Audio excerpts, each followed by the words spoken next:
Just a single thought. 98.5, the Sports Hub. You want the answer?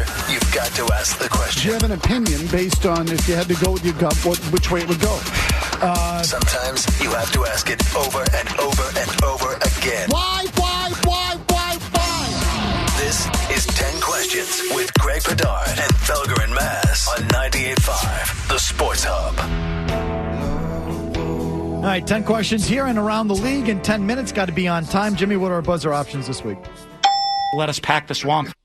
There you go. He got COVID, by the way. Did you know that? Yeah. The Florida coach. Of course he did. The guy wanted to pack the swamp with 90,000 people. Then his game got canceled and he got COVID. Now that is called karma. Next.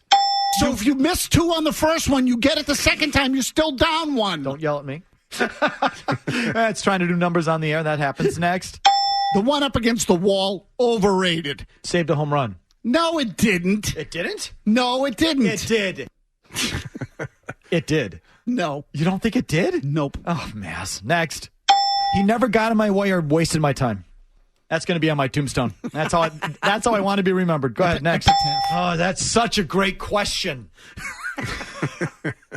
Such a great question. Thank you. Keep going. We don't have unlimited challenges. Oh, yeah, no. So just hoard him in the fourth quarter when obviously you could pick up a first down on a James White run. Go ahead.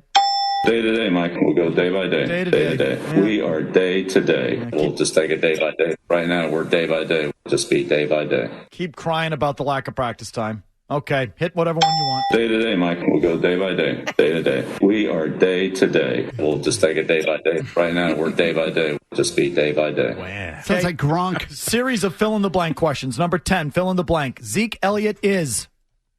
Overpaid. Ooh. That's it? That's all you're going? Yeah, go. Quitter. Dak Prescott goes down, and that's what you do?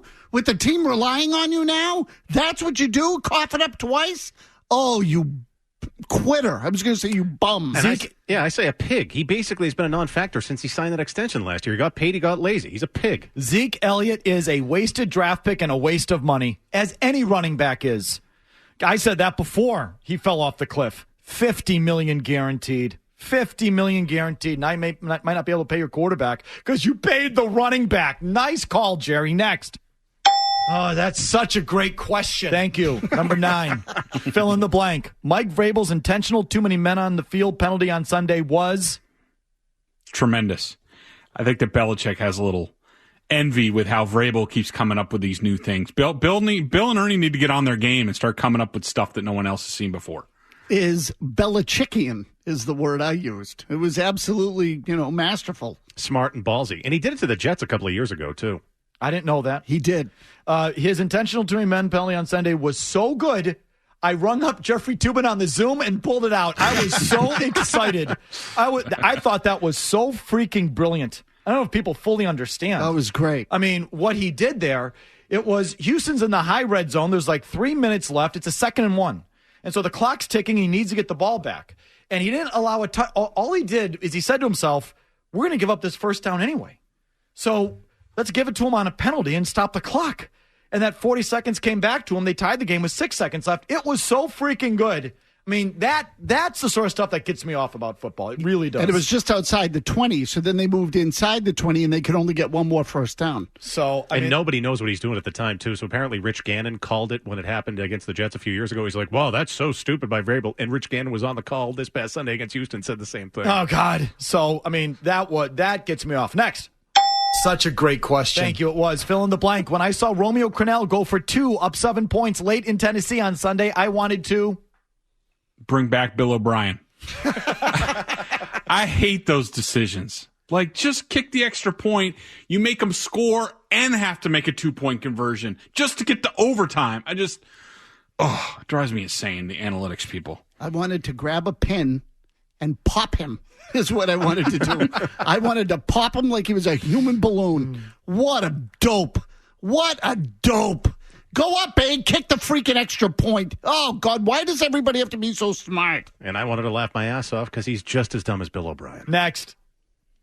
The one up against the wall, overrated. Saved a home run. No, it didn't. It didn't? No, it didn't. It did. Fill in the blank.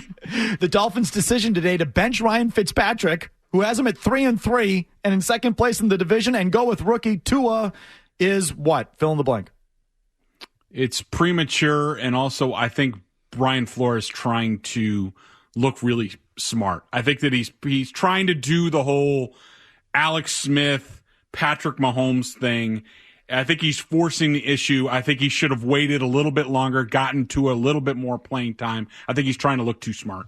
I think it is smart, and I'll tell you why. Because the Dolphins aren't winning anything this year. That team's all about the future still. It's about getting Tua into a position where he can lead them into the playoffs, and then who knows what. And so now you're 3-3. You got a bye week. You got 2 weeks to get the kid up to speed, along with a half season of what amounts to camp for the kid. And you put him in there and let him play some real games for half a season before you try to make a run at the playoffs next year. I like it. It's strange and premature. I'm with Greg on this. He's a year removed from that devastating hip injury. Fitzpatrick's playing decent. You're 500. It's forced. It's too early. It's Aaron Donald coming up. Like, right. If he gets hurt, you're put years behind as a franchise. I would have waited until I would have played him a little bit each week, and then in week 12 against the Jets and the Bengals, I would have started him then to get him ready for the Chiefs, Patriots, Raiders, and Bills as sort of end of the season push. The decision is obviously premeditated. Fitzpatrick has won 3 of his last 4 games. They got it coming together there. Yep. So they obviously said to themselves going into the year, they have a bye week this week. Mm-hmm. They said, we're going to do Fitzpatrick and, into the bye. If everything looks the way we think it's going to look, Tua gets it coming out of the bye. We'll give him 2 weeks run up to get his first start. They predetermined it. And even though it's not warranted right now, they're doing it. I think it's stupid. Next. Let us pack the swamp. Okay. Fill in the blank. Last night's Bills-Chiefs game told me that the Ravens were idiots for the way they approached the Chiefs in that game. Do you remember that game, how much they blitzed Patrick Mahomes and then were absolutely torched? Everybody else since, including, the Chargers even before that, everybody just sat back and made the Chiefs try to dink and dunk you the whole way. And it's hard to beat them that way, but at least you have a chance. Told me the Chiefs are getting smarter. Everybody's starting to play them the same way, and it started with the Patriots. Play back, let them run. They don't want to run. They want to go down the field. That's how the Raiders beat them. Kansas City went 3-0 the first 4 series of the second half. And last night? And last night, they handed the ball off and took the run and were happy to win, scoring fewer than 30. Next. So if you miss 2 on the first one, you get it the second time, you're still down 1. Don't yell at me. Okay, tool bag question. Please rank the tool bags, starting with the worst. Aaron Rodgers, Baker Mayfield, Phillip Rivers. Worst tool bag to the best tool bag. Rodgers, Mayfield, and Rivers. And Rodgers is the worst simply for that premature end zone celebration on Sunday against the Bucs. And then right after that, they got smoked for the rest of the game. And that was Tubin-esque, that celebration. Rivers, Mayfield, Rodgers. I went, Rivers sucks. He's done. He should shut his mouth about everything. That guy's a pain in the ass. At least he won on Sunday. Okay, but fine. He still sucks. At least Rodgers has won a Super Bowl. Quick, Rivers, Rodgers, Mayfield. Why? If you're going to talk trash, be good. That's one thing that always bugged me about Phillip Rivers. He's always been overrated. And stop making children. Next. Oh, that's such a great question. My favorite question of 10 questions ever. I don't know why this came to me, but it came to me. Which wife of an NFL coach do you feel most sorry for? In other words, this poor woman has to come home to that every night. Who do you feel most sorry for, Greg? I had a hard time picking out somebody, but I did. Oh, not me. Oh, my God. I got a long list. All right. Well, I picked Matt Patricia just because, your wife's probably like, you should take out the trash. And he's like, I kind of, I had that play in the Super Bowl, so I don't think I need to do that. Linda Holiday. Imagine having to deal with him all the time. Holy crap. With the way he answers questions. Did you pick up dinner on the way home? Murray, can you take the dog Thursday? Yeah, I also said, Bill, how much has Linda had to hear just these last couple of weeks about Meanie Goodell and the league and not being able to practice? It's got to be unbearable. Guys, the answer is obvious. It's Mrs. Patricia. It is. I had him on the list. I'm sorry. Thoughts and prayers go out to that woman. Okay, so there's 2 different elements here. There's like the naked test. So whoever you're married to is that's fair, the naked test. Can you imagine the horror that thing is? Or then there's like the bathroom test. Like, what's it like when the guy comes out of the bathroom? Can you imagine? Oh, no, he loses all the way around. And then there's like the tool bag test where there's some dudes who probably pass the naked test, like John Harbaugh, right? Passes the naked test.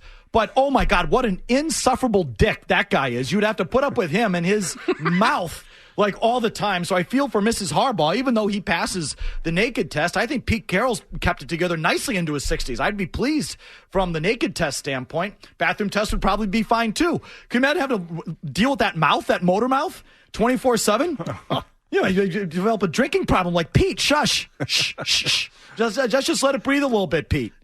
Also, Mrs. Andy Reid, thoughts and prayers.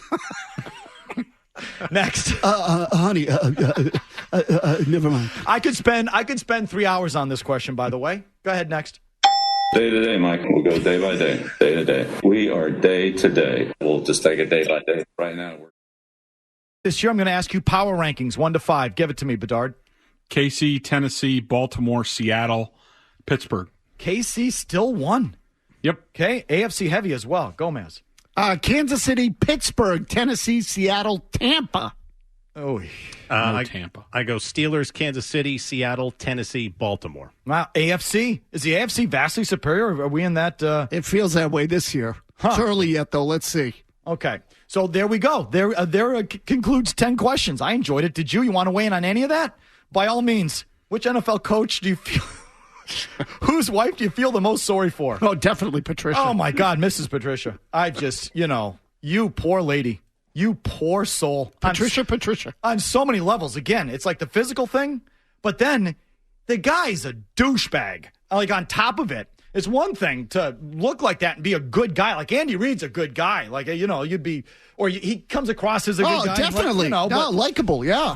But to be that, to see that coming out of the shower in the morning and then have to listen to him. God knows what's growing in that beard. Jesus. All right, anyway, here's an update, then back to your calls.